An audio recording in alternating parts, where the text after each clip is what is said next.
Hello दोस्तों, आप सभी लोग कैसे हैं। हम उम्मीद करते हैं कि आप सभी लोग बहुत अच्छे होंगे और आप लोग की पढ़ाई भी बहुत अच्छा चल रहा होगा। और हम लोग क्या पढ़ रहे थे? हम लोग भूगोल का सीरीज कर रहे हैं। तो आज हमारे भूगोल का सीरीज का नंबर कितना है? 14 नंबर। इससे पहले हम लोग 13 तक देख चुके हैं और आज हम लोग कौन सा सीरीज नंबर देखेंगे? 14 देखेंगे। तो आइए देखते हैं 14 नंबर का पहला क्वेश्चन। हमारा ये पहला क्वेश्चन है, तो हम लोग देखते हैं पहला क्वेश्चन क्या है। पेन थोड़ा ले लेते हैं।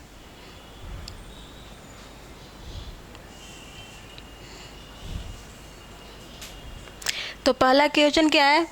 भारत का प्रथम उर्वरक संयंत्र स्थापित किया गया था। भारत का प्रथम उर्वरक संयंत्र स्थापित किया गया था। तो इसमें जगह बताना कि कहाँ किया गया था। तो इसका आंसर आप देखेंगे तो इसका आंसर बी होगा। क्या होगा? बी। और बी में क्या है? तो सिंदरी। और सिंदरी किस राज्य में है? तो ये राज्य में देखेंगे तो कहाँ है? असम में है। सिंदरी संयंत्र कहाँ है? असम में। और ये भारत का प्रथम उर्वरक संयंत्र है। और इसका स्थापना कब हुआ था? तो 22 मार्च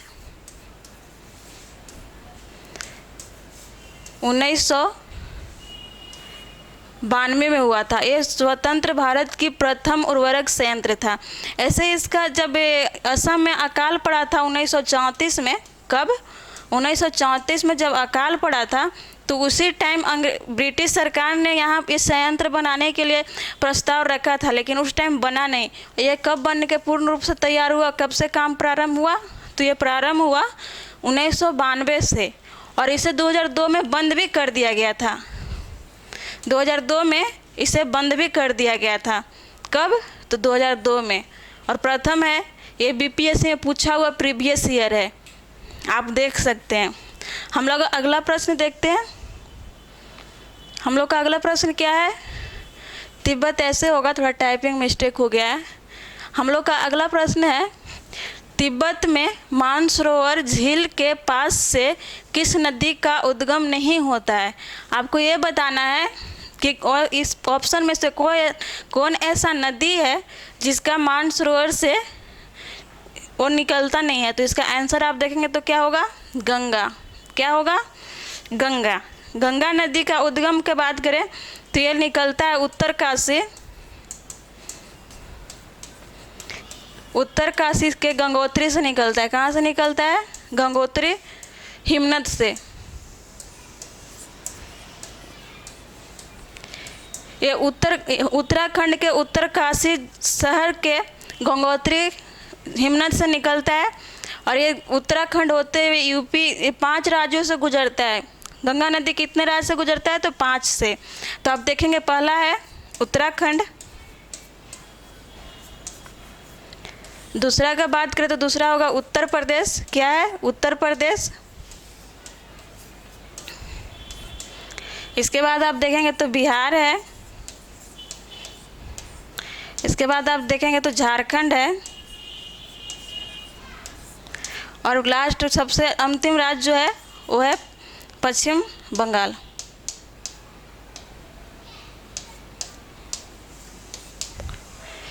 इसमें से सिंधु नदी की बात करें तो सिंधु नदी का भी उद्गम स्थल है मानसरोवर झील तिब्बत से। और ये तिब्बत मानसरोवर कहाँ से है? कैलाश पर्वत के पास से। कैलाश पर्वत के दक्षिण में ही मानसरोवर झील स्थित है। और सतलज नदी का भी उद्गम यहीं से होता है। यहाँ राकसताल झील है, इसी झील से होता है सतलज नदी का। और ब्रह्मपुत्र का भी मानसरोवर झील के पास से ही होता है। ये 3 नदियाँ जो है ये भारत के बाहर उद्गम होता है इसका और भारत के हिमालय को काटते हुए भारत में प्रवेश करती है। अब हम लोग अगला प्रश्न देखते हैं। हम लोग का अगला प्रश्न क्या है? कौन सा शहर गंगा नदी के किनारे स्थित नहीं है? कौन, इस प्रश्न पूछ रहा है आप लोग से कि कौन सा शहर जो है गंगा नदी के किनारे स्थित नहीं है। तो इसका देखेंगे आंसर हो जाएगा उत्तरकाशी। क्या होगा? उत्तरकाशी से ही निकलती है, इसलिए एक गंगा के किनारे स्थित नहीं है। ये भी बीपीएससी प्रीवियस ईयर है। और इसमें आप बाकी देखेंगे पटना, कानपुर और भागलपुर, ये तीनों जो है गंगा नदी के किनारे स्थित है। और सबसे लंबी शहर की बात करें कौन है गंगा नदी के किनारे स्थित? तो आपका कानपुर हो जाएगा। क्या होगा? कानपुर होगा। और बिहार में बात करें कि बिहार में कितने शहर है जो गंगा नदी के किनारे स्थित है, तो कितना है? 12 शहर है जो गंगा नदी के किनारे स्थित है। कहाँ का है? तो बिहार का।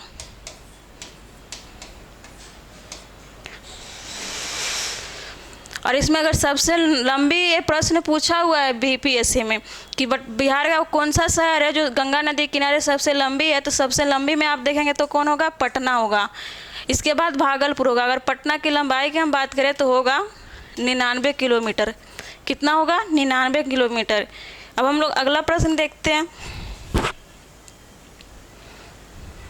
हम लोग का अगला प्रश्न है, निम्न में से कौन सा झील असम में अवस्थित है? इसमें से आपको बताना है कि 4 ऑप्शन में से ऐसा कौन झील है जो असम में अवस्थित है। तो इसका आंसर आप देखेंगे तो हो जाएगा सी नंबर का। क्या होगा? सी नंबर। चपनाल झील है जो असम में स्थित है। कौन है? चपनाल झील। ये कहाँ है? असम में है। इसके बाद अगर आप ऑप्शन में देख रहे हैं तो ये आप हमसर झील देख रहे हैं, ये कहाँ है? तो ये गुजरात में है। ये गुजरात में है। और बी ऑप्शन जो है केल्लोर झील, ये आपको हो जाएगा आंध्र प्रदेश में।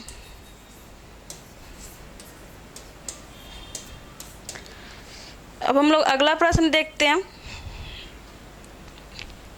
हम लोग का अगला प्रश्न है, अमृतसर, ऐसे होगा, अमृतसर एवं शिमला लगभग एक ही अक्षांश पर स्थित है, परंतु उनकी जलवायु में भिन्नता का कारण है। आपको ये बताना है कि दोनों लगभग एक ही अक्षांश पर स्थित है, लगभग दोनों बराबर अक्षांश पर स्थित है, लेकिन लोग दोनों के जलवायु में बहुत ही भिन्नता है। उसका कारण क्या है? तो उसका कारण में अगर आप देखेंगे तो उसकी ऊंचाई का भिन्नता हो जाएगा। क्या होगा? उनकी ऊंचाई में भिन्नता।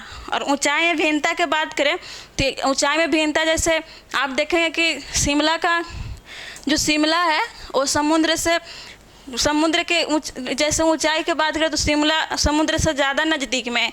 वही अमृतसर का अगर हम बात करें तो अमृतसर समुद्र से बहुत दूर है। यही कारण है कि ये दोनों की जलवायु में भिन्नता होती है। हम लोग अगला प्रश्न देखते हैं। और अगर अमृतसर का बात करें तो अमृतसर कहाँ है? पंजाब में है। और अमृतसर में ही स्वर्ण मंदिर है। कहाँ है? अमृतसर में। और शिमला की बात करें तो ये मेघालय में है। कहाँ है? मेघालय में। अगला प्रश्न हम लोग देखते हैं। हम लोग का अगला प्रश्न है, आम्र वर्षा संबंधित है। आम्र वर्षा संबंधित है तो इसका आंसर आप देखेंगे तो क्या होगा? बिहार और बंगाल में मार्च अप्रैल में होने वाली वर्षा है। ये जब मानसून आती है, मानसून से पहले जो वर्षा होती है ना, उसी को बोलते हैं आम्र वर्षा। और इस टाइम ना जब वर्षा होती है ना तो आम बहुत जल्दी पकना प्रारंभ कर देती है। और इस तरह से केरल और आंध्र प्रदेश में, केरल कर्नाटक में आम बहुत जल्दी पकना प्रारंभ हो जाती। बाकी राज्यों से पहले देखेंगे तो आपको केरल और आंध्र प्रदेश का आम पकना शुरू हो जाता है। तो हमारे यही होगा इसका आंसर। अगला हम लोग देखते हैं, आंसर होगा बी। अगला प्रश्न हम लोग देखते हैं। अगला प्रश्न हम लोग के है, चंबल नदी किस राज्य से होकर बहती है? आपको बताना है कि चंबल नदी किस राज्य से होकर बहती है। तो इसका आंसर की हम लोग बात करते हैं। इसका आंसर हो जाएगा बी। क्या होगा? बी, उत्तर प्रदेश, मध्य प्रदेश, राजस्थान। और अभी चंबल नदी आप देखे होंगे जल्दी में तो न्यूज़पेपर में बना हुआ है। क्यों बना हुआ है? तो हम जानते हैं क्यों बना हुआ है। तो चंबल नदी की अगर बात करें तो चंबल नदी 3 राज्यों से होकर गुजरती है। कितने राज्यों से? 3 राज्यों से। कहाँ से निकलती है चंबल नदी? तो विंध्य से निकलती है। कहाँ से निकलती है? विंध्य से, विंध्य श्रेणी से। इसकी लंबाई की बात करें तो लंबाई हो जाएगा, अगर लंबाई आप देखेंगे इसकी लंबाई हो जाता है 960 किलोमीटर। कितना है? 960 किलोमीटर। और ये इटावा के पास आन के यमुना नदी में मिलती है। कहाँ? इटावा के पास यमुना नदी मिलती है, यानी चंबल नदी जो है यमुना नदी की सहायक नदी है। किसकी है? तो यमुना नदी की सहायक नदी है और ये 3 राज्यों के होकर बहती है। अगर हम बात करें चंबल नदी क्यों न्यूज़पेपर में थी, तो चंबल नदी पर ही एक चंबल अभयारण्य है। क्या है? चंबल अभयारण्य है। और चंबल अभयारण्य ये तीनों राज्यों के केंद्र बिंदु पर स्थित है। कहाँ स्थित है? केंद्र बिंदु पर। और ये अभी अब इसलिए चर्चा में है ना कि यहाँ पर डॉल्फिन अभयारण्य बनने वाला है। राष्ट्रीय डॉल्फिन वन्यजीव अभयारण्य बनने वाला है। क्या बनने वाला है? तो राष्ट्रीय डॉल्फिन वन्यजीव अभयारण्य।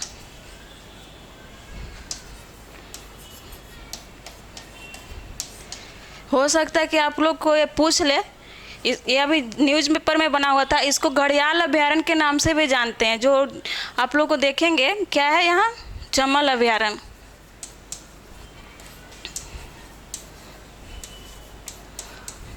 चंबल अभयारण्य को घड़ियाल अभयारण्य भी बोलते हैं।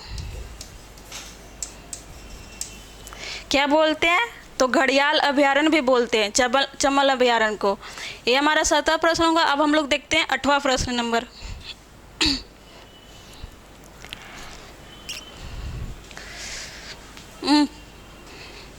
पानी दीजिएगा।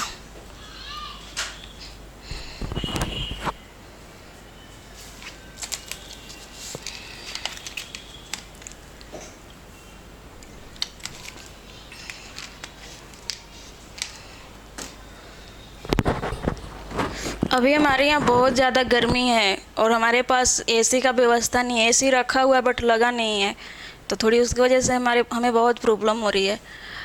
तो हम लोग अब अगला प्रश्न देखते हैं। अगला प्रश्न हम लोग का क्या है? किस राज्य में सड़कों की सर्वाधिक लंबाई है?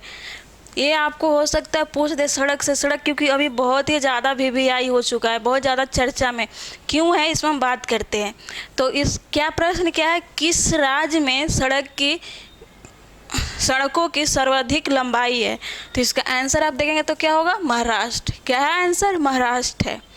और ये चर्चा में क्यों है? तो चर्चा में इसलिए है ना कि भारत पूरे विश्व में सड़क की लंबाई में दूसरे स्थान पर आ गया। कितने पर? दूसरे स्थान पर। विश्व में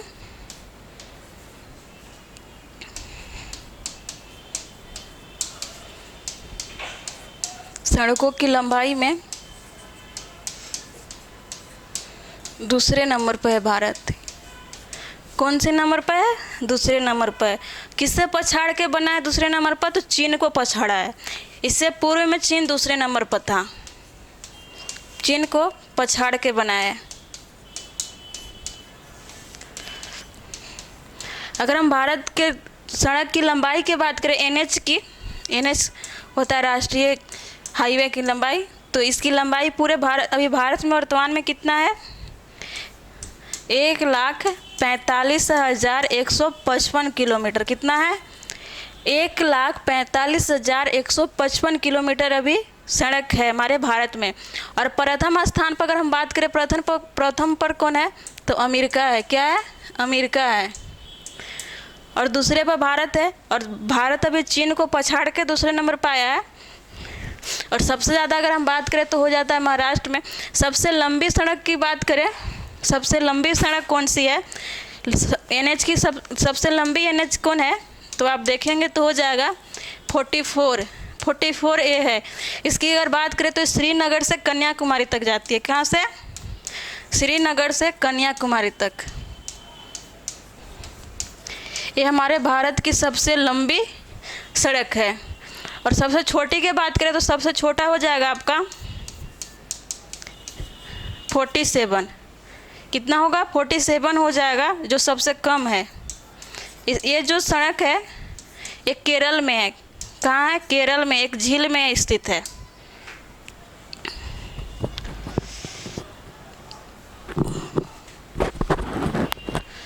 अगर हम बात कर रहे हैं सड़क की, तो थोड़ी सी बिहार में देख लेते हैं कि बिहार में सड़क की लंबाई कितना है। तो बिहार में अगर सड़क की लंबाई की बात करें, बिहार में सड़क की लंबाई, ये प्रश्न पूछ सकता है, बहुत बार पूछा हुआ है। तो आप देखेंगे तो कितना हो जाता है, 4595 किलोमीटर सड़क की लंबाई अभी वर्तमान में बिहार में 4595 किलोमीटर है। अब हम लोग अगला प्रश्न देखते हैं। हम लोग का अगला प्रश्न क्या है, भारत की मानक समय ग्रीनविच से कितने आगे हैं। आपको बताना है कि भारत के मानक समय ग्रीनविच से कितने आगे हैं। तो आप देखेंगे तो इसका आंसर हो जाएगा आप लोग का बी, कितना है, 5.5 घंटा। ग्रीनविच से भारत कितने घंटे आगे हैं, तो 5.5 घंटा। भारत में अगर बात करें कितने डिग्री से गुजरता है मानक समय, तो 82.5 डिग्री पूर्वी देशांतर है। क्या है, पूर्वी देशांतर है। और हम ग्रीनविच की बात करें तो ग्रीनविच कहाँ है, तो लंदन में है। कहाँ है, लंदन में है। अभी एक वर्तमान में जैसे हमारे भारत का पश्चिम और पूरब में अगर समय के अंतर के बात करें तो लगभग 1 घंटा 56 मिनट का अंतर है। कितना, 1 घंटा 56 मिनट का अंतर है। तो ये बहुत विवाद का कारण बना हुआ है। जैसे आप देखेंगे कि अगर भारत में सबसे पहले सूर्योदय कहाँ होता है, तो अरुणाचल प्रदेश में। कहाँ होता है, तो अरुणाचल प्रदेश में सूर्योदय होता है।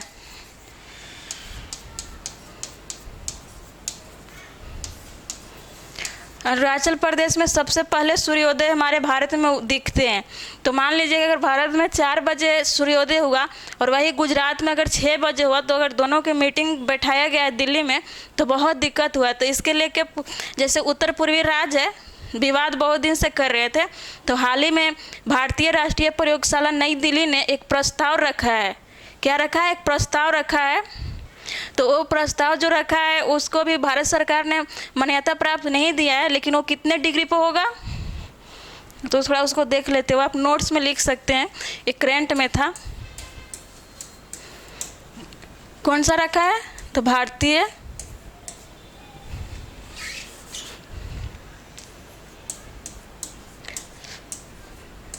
भारतीय राष्ट्रीय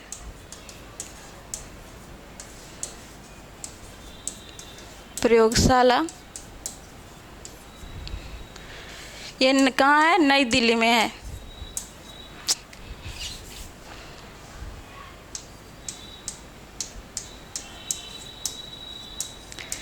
नई दिल्ली को द्वारा भारत सरकार के पास प्रस्ताव रखा है, लेकिन भारत सरकार अभी प्रस्ताव पर अपना मुहर नहीं लगाया। और कितने डिग्री पर होगा ये जो बनेगा नया मानक समय, कितना डिग्री का होगा, 89 डिग्री 52 मिनट का। कितने डिग्री का, कितने में पर होगा, 89 डिग्री 52 मिनट। और कितने राज्यों का समय निर्धारण करेगा, तो 7 सिस्टर और सिक्किम को, कितने, किसका,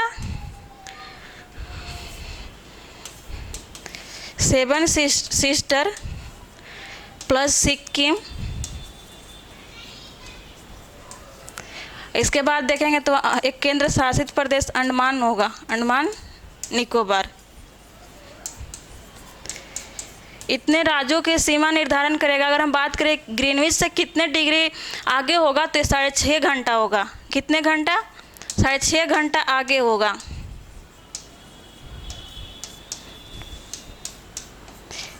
ये आपको करेंट से अपडेटेड है। अब हम अगला देखते हैं। हम लोग का अगला प्रश्न क्या है, फूलों की घाटी स्थित है। आपको बताना है कि किस हिमालय में फूलों की घाटी स्थित है। तो आप इसका आंसर देखेंगे तो क्या होगा, गढ़वाल हिमालय। कहाँ है, गढ़वाल हिमालय। और गढ़वाल हिमालय की बात करें तो इसका एक और नाम से जानते हैं। किस नाम से जानते हैं, तो इसको बोलते हैं कुमायूं हिमालय। क्या बोलते हैं, कुमायूं हिमालय। क्या बोलते हैं, कुमायूं हिमालय। और किस राज्य में इसका विस्तार का बात करें तो किस राज्य में है, तो उत्तराखंड में है। इस हिमालय के सबसे ऊंची चोटी की बात करें तो क्या है, नंदा देवी। नंदा देवी में ही फूलों की घाटी स्थित है। और फूलों की घाटी किस जगह पर है, तो चमोली में है। कहाँ है, चमोली में है। तो हमारा आज तक का 10 प्रश्न यही था। अब हम लोग अगले सीरीज में देखेंगे। जैसे अगला सीरीज हम लोग का 15वां होगा। और आप लोग को अगर हमारा सीरीज अच्छा लगता है तो प्लीज़ लाइक कीजिए, सब्सक्राइब और शेयर भी। Thank you.